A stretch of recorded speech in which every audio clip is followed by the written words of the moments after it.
Hi, my name is Joe. I run games, and the game I'm running today is Draw Steel.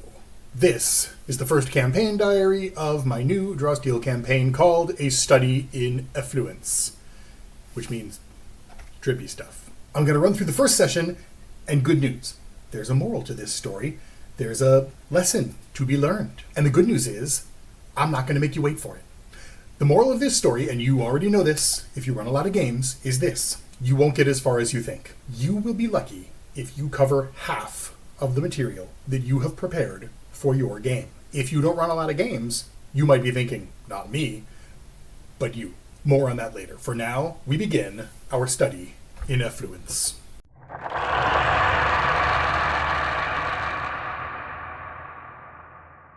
We begin on a little boardwalk outside of Fort Sinum in Thessalon, southern Thessalon to be precise. It is one of 6 military forts put up along the Rain Wall. That is the border between Thessalon and Rainmar to the south shortly after the war started. It is, at present, sort of a war of attrition. There's not an active battlefield. It is a very cloak and dagger type affair now that the wall is up. Here's where the lesson starts. This is the first session. I helped everyone make characters for this game ahead of time. The brief was this. You have already had your first adventure together, so we're really starting this with the second adventure. The idea was that would get us past the hump of You guys can talk to each other now if you want. Hello, Hello? I am Galstaff, Sorcerer of Light. Then how come you had to cast Magic Missile? Anyway, I was hoping to get past that hump as early as possible. These are all seasoned role players. They don't need that blah, blah, blah, blah, blah, blah. Or do they? So what I said is, in your first adventure, you guys uncovered this plot by Rainmar to send a spy up north in the shape of a corrupt politician. You exposed him. He was wiped off the map. And now you guys have inherited his duties of collecting local taxes, and you have also inherited this sort of reputation for investigating weird shit. Because my players decided that they wanted to be weird shit investigators. They kind of want this, sort of faux Lovecraftian horror vibe. Okay, fine. Let's do that. So the thought was, we pull everybody together. We've already got their characters. In the first few minutes of game, you guys can explain to me how you met, how that adventure went, and then we'll move on from there, and we'll get smack bang straight into killing whatever it said in the doobly-doo, where I have linked my adventure prep for what was supposed to be this session. This is going to require a zoom in. I was very wrong. Because what happened is we got sorted out around the table, and I said, let's take a quick second to take a look and talk about what the first adventure looked like, right? How did we get there? And they just, and I should have seen this coming, they just, of course, started role-playing. That's what role-players do. We begin on a boardwalk in the city outside of Fort Sinum. You're going to have to picture it less broken than this. In the boardwalk is this. And she is, I have no idea who she is, and neither does she, that's the point. She's got amnesia. The last thing she remembers is being kicked out of a shop and having a big box of stuff tossed at her, and stay out style. And she says, is that shop here? Well, of course, it can be. Fine. It can be not here in any game. In my game, it should be here. More drama. Fine. So on the spot, my players invent a bookstore called Siobhan's Pages. Whoever she is gets the boot and the box, and we're off. Enter Marta. Marta is the owner of a little woodworking and handywoman shop across the street. The point is, she fixes stuff. She sees this action, and she goes back to check on this woman because she is suspicious. Siobhan seems nice. Why would she toss you out? And of course, this stranger has no idea. So Marta takes her into her shop and tries to figure out what's going on. And I mean, y'all, she really tries to figure out what's going on.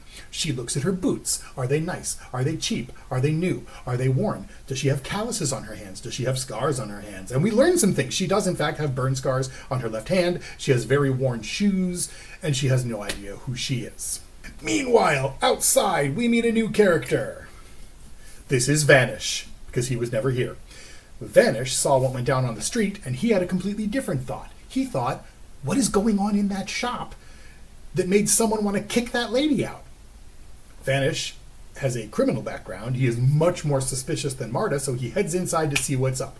On a very good hide roll, he is sneaking around the shop where he sees that politician, remember him, taking a meeting with a priestess. Now, Vanish has no idea who these people are. He's only been here a couple of days, but he does know one thing about this man because it's a thing they have in common. Have you noticed that Vanish is slightly less rosy than the other characters? That wasn't just a stylistic choice. It's because he's dead. He was burned by a thieves' guild and murdered for it, and then he didn't choose to stick around afterwards. It's not clear why he's still inside the body, but he is, and the end result is that he can sense one of his own. This politician, whoever he is a revenant, just like Vanish. The only problem here, as I said, is that Vanish has no idea who these people are, so now he's got some useful information. What's he going to do with it? He's only been in town for a few days. He wasn't planning on staying. He goes across the street to ask the strange lady about it. At this point, I need to remind you of something. The PCs now know more than I ever did about this story. This was all supposed to be backstory. None of this was ever supposed to see the light of day. So a few minutes later, there's a conversation in the woodworking shop, and we learn a few things. First off, this new lady has no name, but she does have a whip made of metal that's got a snake head on the end of it. That's curious. And, just for good measure, she whips it around at a few things, just to see if maybe she's a secret whip master. She is not a secret whip master. She can't use it any better than anybody else. The amnesia complication in Draw Steel lets you start the game with a magical trinket. You don't know where it came from, it's just a thing you have. Why are we still on the boardwalk? Much better. Meanwhile, back at Marta's shop. Eventually, Vanish gets the point across, and we learn that the politician across the street is a lictor called Arlo Magnus, a former scout and a POW who was held in a camp in Rainmar for months. When he was eventually recovered, everybody was so happy that they threw this guy a welcome home parade.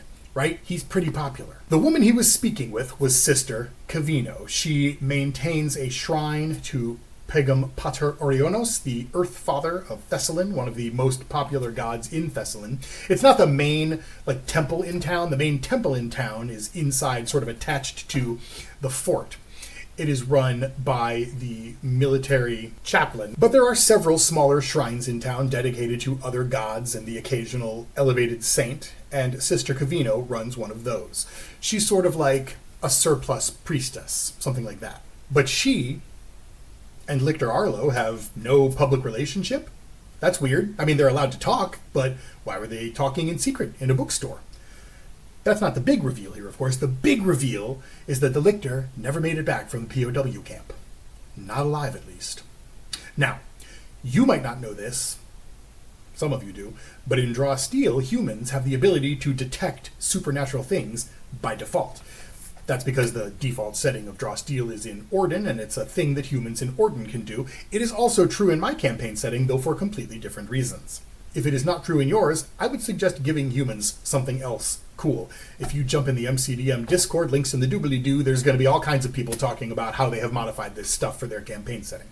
But it worked out great for mine, and that means that Marta can detect supernatural creatures, for example, undead creatures. So she instinctively reaches out with her senses. This guy was just across the street a few minutes ago. Now there's two problems here. The first is that across the street is way further than she can detect supernatural entities. And in fact, he's not there anymore, so it wouldn't have mattered anyway. But the more important thing is that there is an undead entity much, much closer to Marta. It's standing in her shop because Vanish is a revenant. And now we are in an immediately tense situation, the exact sort of situation that I was hoping to avoid by making all of this backstory. She points a little whittling knife at him because she doesn't have weapons in here. How do you know he's dead? And of course, Vanish says, I have some experience in the matter. Now everything is a mess. Marta has a strange dead man in her shop, an amnesiac who decides to call herself Corinne for now because it's a name, and a probably dead politician maybe across the street, and she has zero political clout to work with. She can't just go accusing random politicians of being dead. That's how you get the special jacket with the locks on.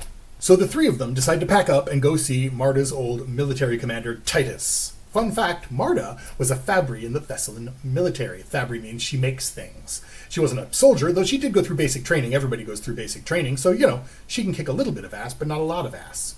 Titus, on the other hand, kicks a lot of ass. Which, by the way, brings us to this guy, Titus Mazdaki. Titus is a former politician and retired military commander who now spends most of his time writing, reading, and farming, which is what he's doing when they arrive at his farm. At this point, we take a brief break to make sure that the kids get their Raisin Canes and everybody else gets to eat some barbecue, and then we're back into it. So if you need to take a bio break, now is the time. I'll wait. I won't wait. Pause it. You back? Good. Did you wash your hands? Go wash your hands. I'll wait. But pause the video. Okay, good. Did you dry them? I shouldn't have to tell you this. Anyway, Titus has been fairly suspicious of this fellow ever since he came back, because he never had any real political ambition of this type before, and he certainly never had any political skills before. He was kind of a nobody. He got sent on a scouting mission because he was trying to get himself a job, right? He just was having a rough time of it, and in Thessalon, if you need a job, doing something for the military is a great way to get one. But Titus knows how war can change a man, so he never really looked at him too closely before. He thinks about it now and realizes that if something is off here, he can't just storm over there and start adding new holes to his body. That is how you get in the special jail. He's got to make sure it is public, so this guy can't recant whatever happens. Whatever this is, needs to come out in front of a crowd. And this is where the player hits me with a perfect plan that works flawlessly in this setting that I would never have thought of, and this is why I love players. Thessalon is a lot like ancient Rome. As a result, he challenges Arlo to a public debate. Arlo can't say no without losing face, so he accepts in the challenge from this introverted old man, and the two are set to debate in 2 days, with Marta's granddaughter set to officiate on behalf of the magistrate that she is apprenticed under. In case it's not clear here, there's 2 things going on. One is that Marta and Titus are a lot older than the other PCs, which I love. They're both in their late 40s, early 50s kind of thing. The other is that this is still backstory, people. Their victory is a foregone conclusion. It's the premise upon which I've based the rest of the game. So we're playing a little loose. There's not really a ton of dice rolls happening here. The reason I'm not making them roll dice is the same reason that Marta doesn't give me too much grief about her granddaughter being there. This all already happened.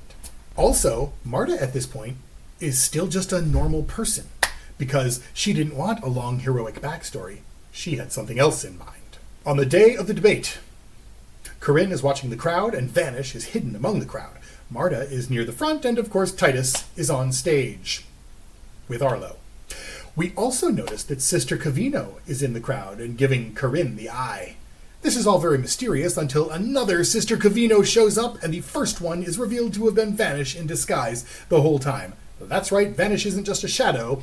He's a College of the Harlequin Mask shadow, and he is great at disguises. Titus begins the debate, and it's clear to him that he's the superior debater, but that's not enough. He's not here to win. He's here to make this guy show his true colors. But how? He makes a leap and assumes that he's working for Rainmar and sets the debate topic to be about the end of the war. He goes very deep into the red, calling for the cessation of hostilities and calling the Thessalon war machine a meat grinder. He's losing the crowd, right? Imagine getting up on stage at like CPAC and calling the U.S. military a meat grinder. You would lose that crowd real fast. That's what's happening to him. He knew that was coming. But the problem is Arlo is in the debate, and he has to take the other side. So he talks up the military. He talks about how great they are. Easy wins. And then Titus asks him why that same great military left him to languish in a POW camp for months, why he's so eager to see more violence after his time in the camps at the hands of an enemy that is foul and treacherous and not in the least bit human. And Arlo trips up. He calls the Thessalon army ever-reaching instead of ever-victorious, which is the phrase one would be using. He calls the enemy, the noble citizens of Rainmar, a thing that is not done. Again, think about that CPAC crowd. They would notice. Big things for Titus. And he pounces on it. He calls him out. And in response, Arlo goes off on a tear. He says that the folks in Fort Sinem will soon be living in waterlogged hovels at the whim of Rainmar masters. He also starts to lose the illusion of good health around himself. He reaches out and takes Marta's granddaughter Estella hostage. He starts backing across the stage and grunting, and every time he does, soft, wet, greenish eggs come out from beneath his robes. Perhaps it is best we not think about from whence they came within the robes. The eggs rapidly splice and shift into these small monsters that resemble sort of a cross between a baby and a fish, but they're still growing. This is not their final form. They keep growing until they're roughly the size of a halfling, and they start lashing out at anyone around Arlo, including the PCs and the crowd. The real Sister Cavino flees back toward her shrine, and Vanish follows. He vanishes, I guess. Corinne starts to strike at the fish creature with the power of her honed will, because what we now know about Corinne is that she is a talent. A chronopath, to be specific, and she wields it well. A talent isn't something you know, it's something you are. It can't be taken away with amnesia because it is chiseled into her soul. Titus is trying to advance on Arlo, but Arlo's got the girl, so instead Titus throws the podium at some oncoming fish minions to break up their attack and tells Arlo to let the girl go. His hand slips. There's a small trickle of blood that can be seen on Estella's throat, and time stops. Not for everyone, just for Marta. From within the blood, she can see a ripple of light, and the light says that this moment is a nexus, and it cannot be stopped or unmade, only influenced. It asks her to help it save the girl. Marta says, yes, but how? And it says, can you use a sword? And Marta says, I swore an oath never to pick up another weapon of war again. And the light says, I can work with that. Open your soul and let me in. And she does. By now, she's surrounded by fish beasties, and she slams down into a heavy stance where this new energy seems to want to flow. There's an explosion of energy around her that throws the wee fish creatures into the air because Marta is now a null, a being of order and precision, and she rushes Arlo and shoves him off the stage, leaving the girl behind. Still angry, she grabs him and starts smashing his head into a post.